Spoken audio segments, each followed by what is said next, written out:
Hi, everyone. Welcome to Everyday Real English from Real Life Podcast. Welcome to Real English Podcast. I'm Brendy. I'm Annie. Hey, before we get started today, could you do us a quick favor? Yeah, please hit that like button, subscribe if you haven't already, and maybe share this deep dive with your friends. It really helps other people find us and, learn real English. Thanks so much. Okay, so today we're talking about something, well, pretty important, but also kind of tricky sometimes. Definitely. How do you support a friend who's going through a tough time?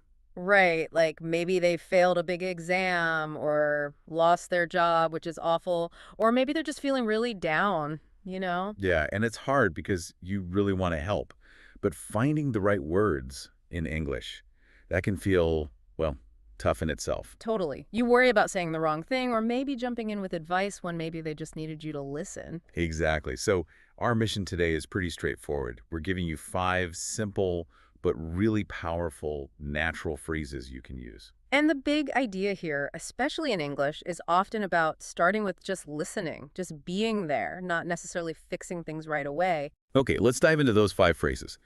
For each one, we'll give you a simple meaning, explain what it kind of conveys, and then pause so you can practice saying it out loud. Sounds good. So the first one is really foundational. It's about acknowledging their pain.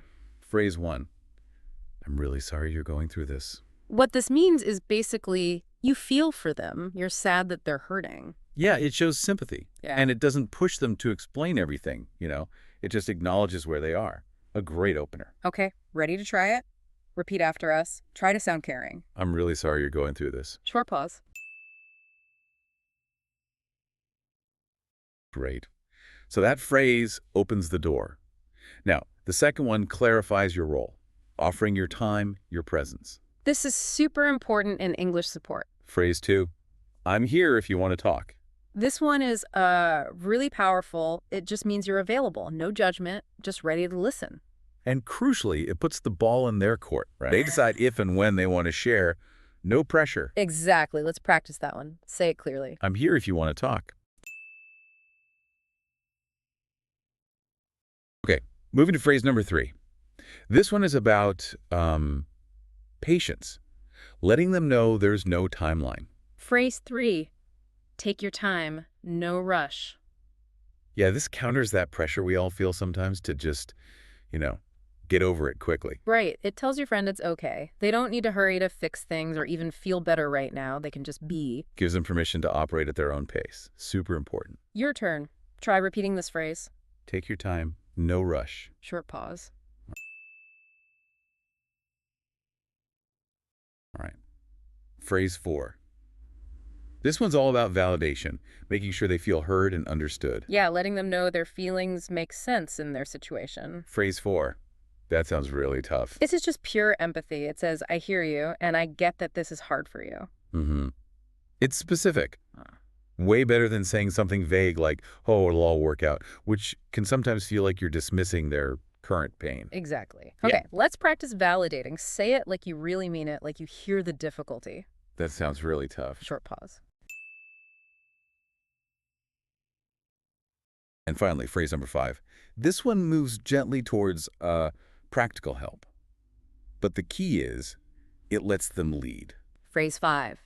Is there anything I can do to help? This shows you're ready to offer practical support, not just listen.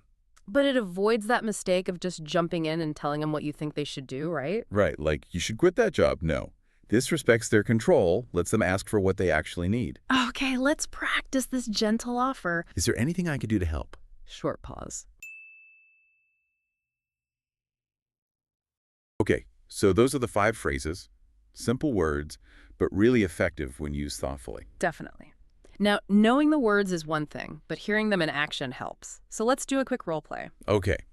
You be the friend who's having a hard time, and I'll be the supportive friend using these phrases.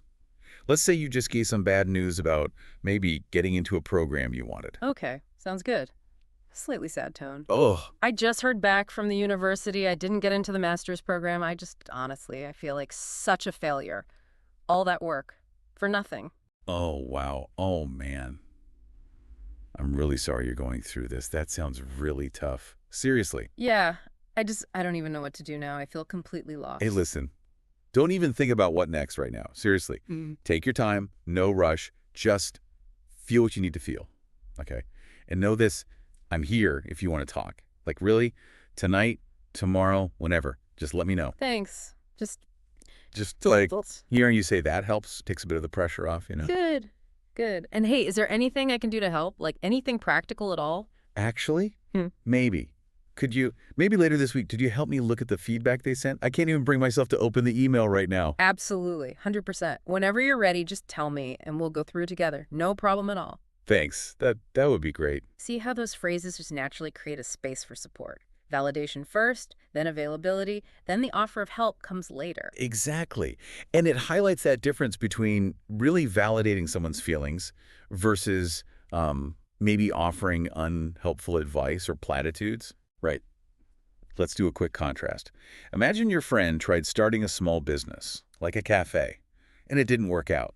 They lost their savings. Okay, so you're the friend. Sad tone. I can't believe it. I lost everything I put into the cafe. I feel like such an idiot. So ashamed. Okay, now here's the unhelpful response. The platitude. Yeah. Overly bright tone. Oh, don't worry about it. That's just business. You just got to pick yourself up and try harder next time. You'll strike it rich eventually. Yeah. See, even if the intention is good, that kind of response can feel really minimizing, can't it? Totally. It's like you're not seeing how much pain they're in right now. It's that fix-it impulse taking over. Okay, now the better response, using validation. Warm, concerned tone. Oh, wow, I'm really sorry you're going through this. Losing all that and your dream cafe. That sounds incredibly tough. See the difference? That acknowledges the specific pain. It says, I see you. I hear how much this hurts. It doesn't rush to a solution they're probably not ready to even think about yet. Yeah, and that leads us really nicely into a kind of cultural point about giving support, particularly in many English-speaking contexts. Right.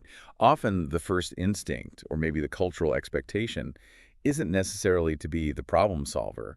It's more about being like an emotional anchor first. Exactly. It's so natural to hear a problem and immediately think, okay, how do we fix this? Our brains just jump to solutions. Yeah, but think about it. When someone's really hurting or overwhelmed, that logical problem-solving part of the brain isn't always, fully online. They might not need a 3-step plan right then. They might just need, well, like you said, an anchor.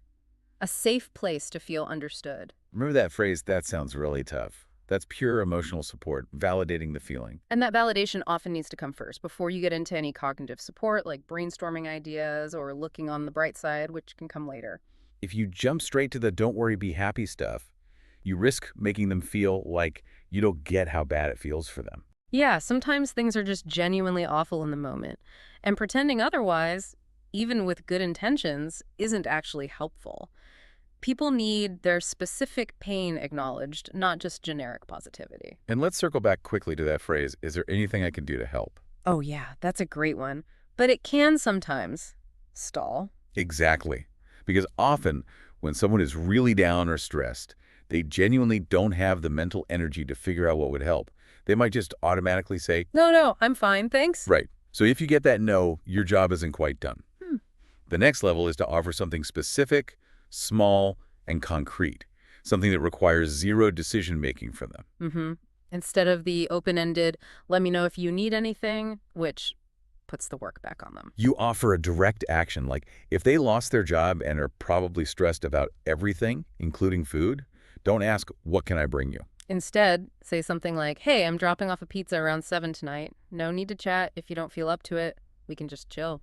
Or if they're swamped with studying, I'm swinging by tomorrow afternoon just to take out your trash and maybe do those dishes in the sink. Don't worry about a thing. That shift from asking to offering a specific, manageable kindness, that's often the real key to practical support. It really is.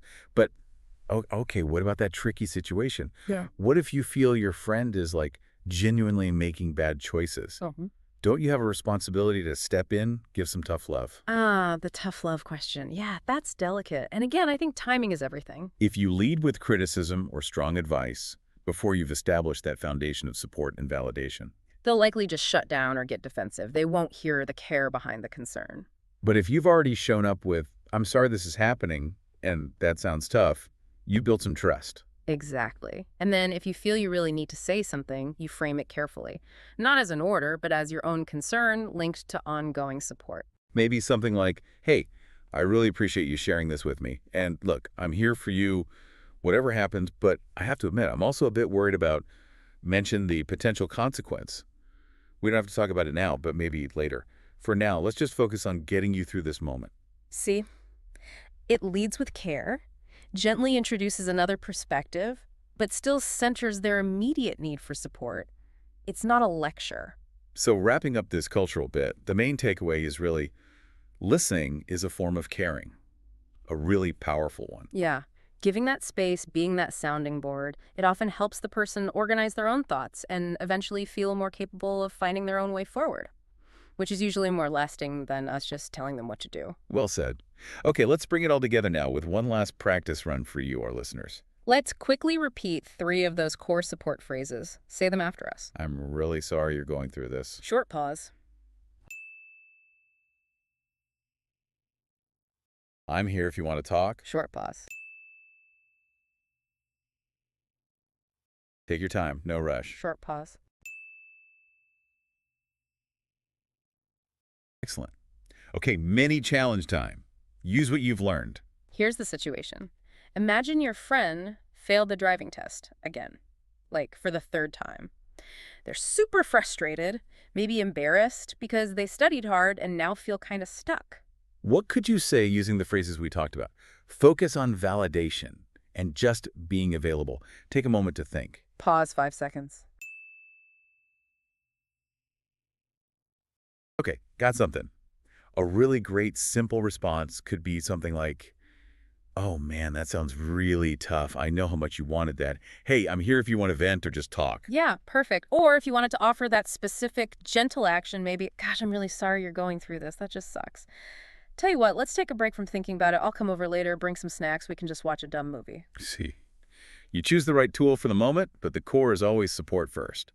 Okay, so let's quickly recap those 5 key phrases one last time. They're your go-to toolkit. 1, I'm really sorry you're going through this. 2, I'm here if you want to talk. 3, take your time, no rush. 4, that sounds really tough. And 5, is there anything I can do to help?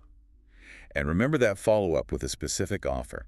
Try using one of these next time you sense a friend needs support. It doesn't have to be complicated. Yeah, you don't have to have all the answers. Just being present, being kind, those small words can make a huge difference. Thank you so much for tuning into the Real English podcast today. Yeah, thanks for listening.